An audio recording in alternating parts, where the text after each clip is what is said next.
ole pasain clear tu te kalo lom le vek chuwa tu tuma chuanin video poimo tak mai kan zawai kan hriat nge tura poimo kan en hau dona youtuber pakhat kan thian pa kha tunge an ni mo hriat lo khan in tha an vowa comment na lampanga te khoi hmuna po omla ka mo huna chaka da thadon che ni ti khanin an lo vo riap mai ani chu police ne na pon an soi to an report to athuni tu te pon an chui me ka ni ti hian video upload ta khabia video pa ngai tak tu poi ma a soi na po ni lo mo unboxing video a khanin rap thak takin an chetlat mai ni eng po ni se a video hi kan en photanga chu me nuwa kan en chiang chho zel dor ane ole vene ta na ka video ro sian tu chu thai a u te hian an sin na tangin hemi hin min ron khona enge achunga la om ka hrebik lawa ka subscriber te le mi lo du sak tu te nen tianga han en hau atan in hu atana han khon ka duwa chuan chumi ma chuanin dora bungro tle ma zonga ron thenga chumi chuan dem fel lokanga chumi karen fel lai te le are te vel te lo shet be du ta kin karon telang do na nia ole hey hemi te zong chi thenga kan ron sei ye tanga hey hi in huangin hey hi rop lai te nia in du ve ni chuanin cheng sang kwa zakwa ina ron lei thei do na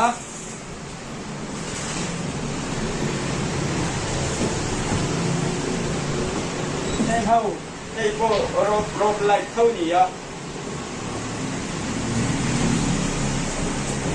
hey po rop lai thau yen apatuin kan la ma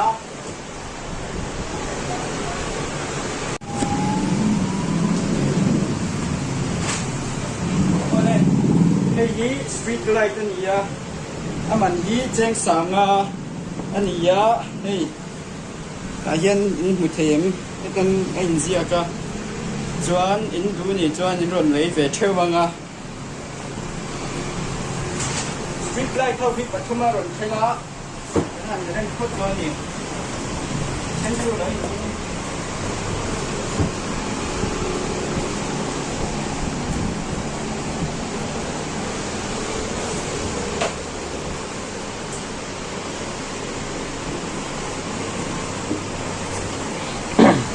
hey hi in huangin ceiling fan ania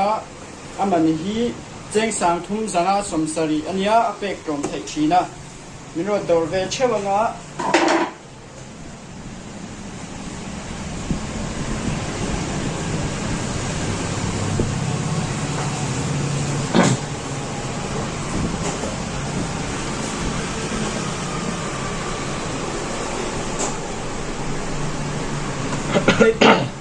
rop light thawania hey dem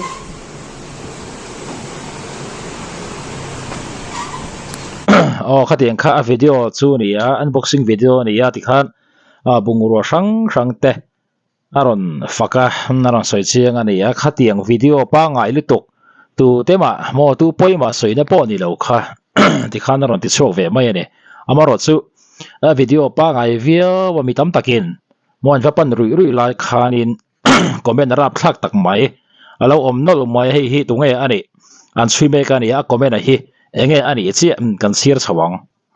helai hen ani a kalau sheve to thin che a ka tha chak bereni ektika emo murem chang hun ka nei phot che chuan he khovel hidamin i muto lawang eng po tok donila eng kim huamin ka that khopang che ti in Mike lai than biak in ti hi da ka som pakhat kal ta khanin aron tong chhuaka tuna video kan hmu kha ti hian aron comment ani ya arap thla khop maya hei kan thian pa youtuber hianin ngai ngam takin kom thei lawani voinile pon karil ro oma keima phechuanin kom fal ngam lawani ati khari chu a chhuk te pon thin rim khop maya a thian te ren khan police ate pon soi to am chui me kani tunge ari hati ganga midang te thaba na siama midang te rik rap poiti lo mo midang te vau ang chi hi a thing khop maya zelo khop mai hei tu lion ani na taka chon tu lion zoram chhunga te boruak hrang mo isu hran inang lo pui a om bol nuk me ne khatiang kara khan heting ang chi thil thalo he thil thalo ti cha kha tui halte aron lang le nol thina heng te hi azia lo thei khop mai mi in da pa ngai takin video on sima ti khanin enge an thil zorte naron soyan fak ani ve maya khamia hetiang khopa lova komen ang chi hi azia lo khop mai tunge ani a hrian lo omari chuan lo chui vat ula mo lo soi vat ula heta police te khatiang thu nei tu te hena khanin lo report vat ro u hei hi mi jong jong tan abik takin ai zo kha pui chunga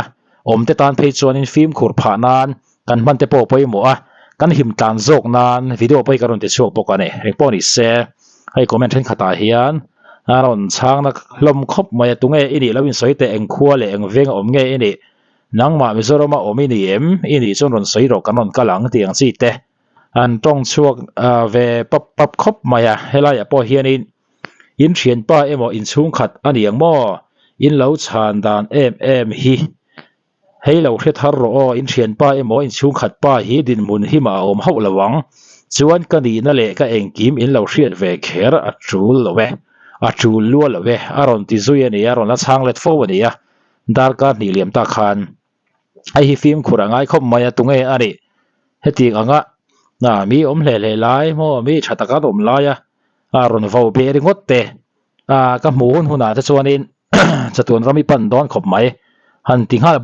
bul mai ani arap tha khop mai tuna a comment an ron comment te ama comment aron chan le ta aron chan le na kha in thian pa emo in chung khat aniang mo in lo chan dan em hi hei lo hre thar ro in thian pa emo in chung khat pa hi din mun hi ma om ho lawang chuan kani na le ka engkim in lo hriat ve kher a chu lu lo we halati zek zoi ania hei hi chui chua vat te po cha koma ama hi ai zo lampanga dor na yan nia tuna kan hriat pa kan ti youtuber hi chu wang chuanin mi tam zok te ai zo kho pui chunga om kan thian te he ta mi tam tak mi zagan mi zo u nau te film khurawan ngai em hetiang mi dang te vo be te mi dang te mo vo nuam ti tlat thataka om thei lo kan ti dol nge hetiang chi hi mizoram chunga hianin anon lang nol tran si a chu wang chuanin a thei chen kan film khurangai a video hanen pok khanin enge khati anga huat tuai mo ang chi kha om mi lo mai nei me chen khaten tun mai ne tin manin om diang chuma le tiang chi te kha soi kha om deu ani amaro chu khati ang tur kha engma om ka thela bani ti kha ne ron soi bok ani ang po ni se thu le tu te nan chui me ka ni ya khati ang mi sualang chi kha chu tu tan ba mo a him lo wangin khati ang mi sual zalen taka an len reng chuani mi fel pui te lau le thabarin anom reng don ti na ne chu wang chuan in lo hrian ni chuanin arang lamin in lo report vat don ne ti kha karon sei lo ka ne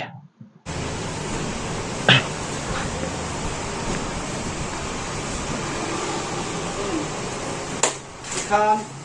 kan han rem fen zawa man te karon soya in du ve ni chuanin zar ko in ron kalanga bt business enterprise in ron tianga ta chuan in ron ve cheu don ni tuna chuan thil kan hong bom kha kan hong to ang thil chu kan hong to do na chuan he hi ni ya kan hong to chuan ku alai the lawa kan khe ang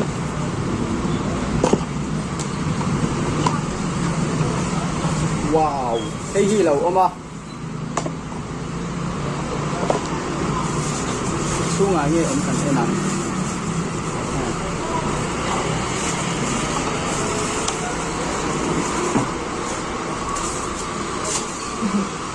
thế para những cái lầu ôm đây ruột đấy chẳng bằng trăng cay đón không à thế para qua đi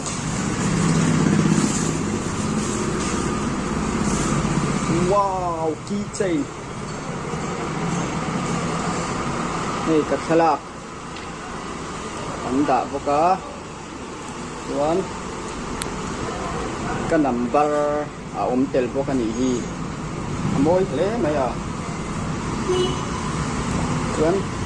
แค่นี้กับเด็กอาเจียนกับหัวงะส่วน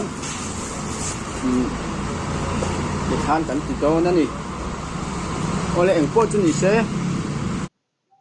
mà hi cheng sang thum zanga somsari ania apek rom thai china min ro dor ve chewanga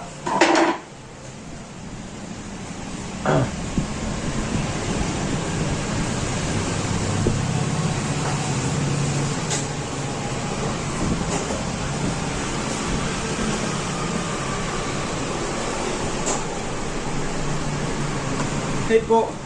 rope like thawania hey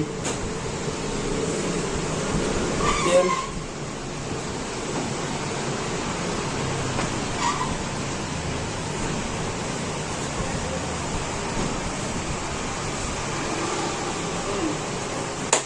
khan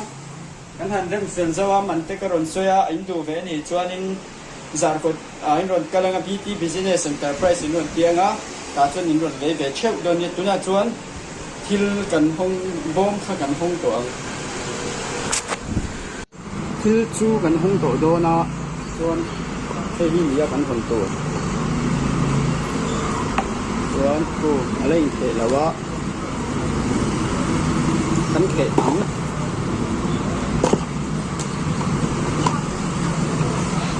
wow he hi lo oma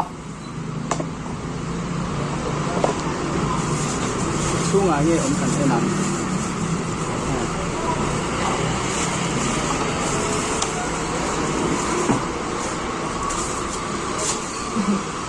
thế para những cái lâu ôm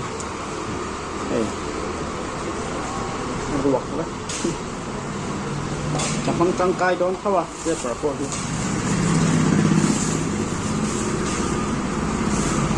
wow keychain